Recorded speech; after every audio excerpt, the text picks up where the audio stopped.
৫,০০০ কফ সিরপ জবত ২৬ গিরফ। সম্বলপুর জেলা ধনুপালি থানা ঝাঙ্করপড়ার বিপুল পরিমাণর কফ সিরপ জবত করেছে পুলিশ। কোরেক্স ডিল চালিଥିବା ବେଳେ পুলিশ অতর্কিত চড়াও କରିଥିଲା। প্রথমে ঘটনাস্থଳରୁ 6 ଜଣଙ୍କୁ ଗିରଫ କରାଯାଇଥିଲା।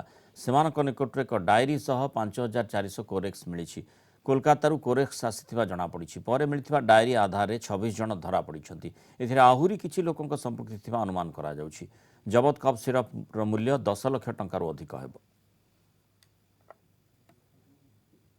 आज संबलपुर पुलिस गोटे विशेष सूत्र खबर मिलता कि कफ सिरप बाहर राज्य आसिक संबलपुर को आसी टीटी स्टेशन पाखे गोटे झांकरपड़ा बोली गोटे गाँव अच्छी से पाखे गोटे छोट केबिन अच्छी दुकान से दुकान पाखे आमको 6 जन लोक मिलते से पाखे आमको प्राय 18 गोटी गनी बैग रे विंसरेक्स कफ सिरप बटल जोटा कि कोडाइन अच्छी से कफ सिरप रे जोटा कि एनडीपीएस परभ्यू भितर आसूची सेटा मिलता डायरी से फॉलोअप करी प्राय बर्तमान सुधा आम 26 जन प्लस जो मैंने स्पॉट रु 6 जन तो 32 जन को अरेस्ट कर।